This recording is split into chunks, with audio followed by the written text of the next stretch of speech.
Welcome to this Xcode lesson on how to program without using storyboards. Here's the sample program that you will be trying to create.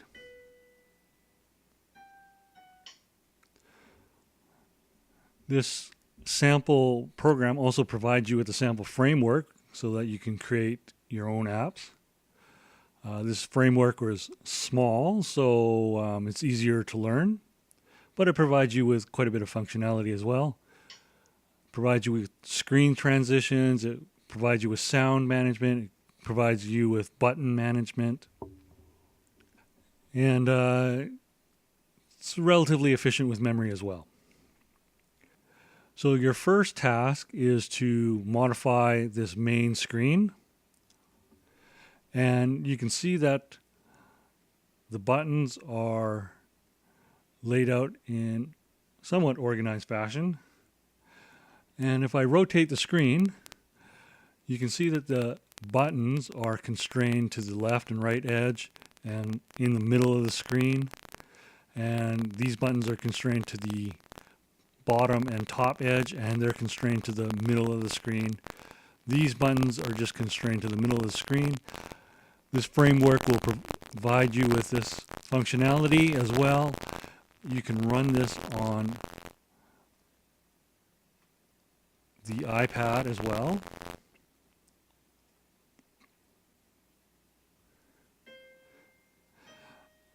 And you can see that the constraints work here. The buttons are also scaled to be a little bit larger on the iPad.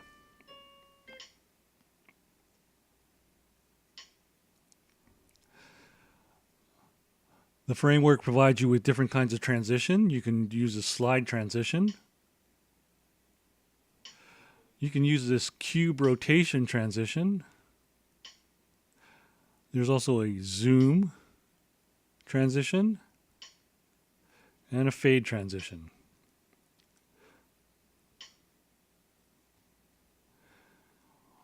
Your first task is dealing with this main screen. So here's the sample program that you will be fixing.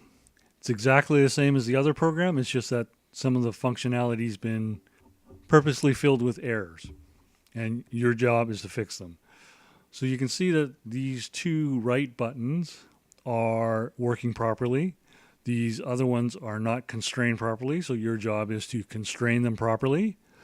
You also need to size them properly. Some of them don't have the proper sizing for iPad. Let's take a quick look at the code and see what you have to do. So you'll be working with main screen, and there's some comments provided. So top buttons, bottom buttons, right buttons, left buttons, and the center buttons. As mentioned, the right buttons are working. And you can see that the right buttons here are constrained to the right edge, and we use vc.screenWidth to do that. And they're also constrained to the center of the screen. So we do VC screen height divided by 2. These constants, butt width and butt height, are the button width and height.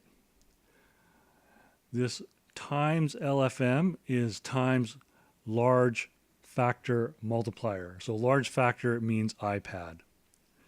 This is set to 2 when it's on an iPad, and it's set to 1 when it's on an iPhone. You will need to adjust these other buttons until they are all working properly as in the good sample app. The next task that you'll have to do is fix the transitions.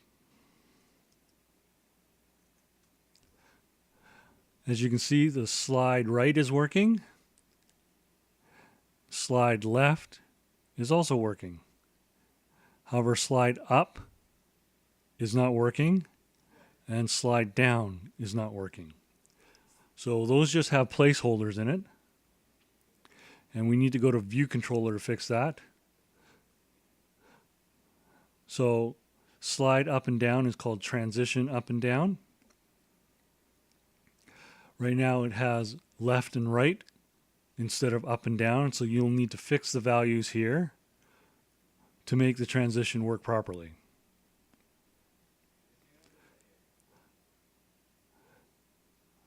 For cube, right, left, up, those are working properly. Cube down, however, is doing cube rotate up. So cube rotate up is that, and it's exactly the same thing. So you need to replace the cube up code with proper values to make that work. And that is right here. This is cube rotate down, cube rotate up. You should use as your template and replace the values with something appropriate to make it work.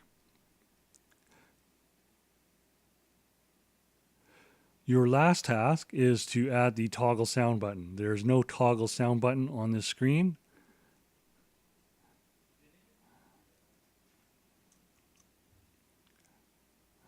On the good version, there is a toggle sound. To do the toggle sounds functionality, you'll need to use these buttons as a template. And for the selector, you'll just need to call toggle sound. And that should make it work. If you need any help, just let me know. And that is all you have to do for the first assignment. When you completed this assignment, you can watch the second video for the second assignment.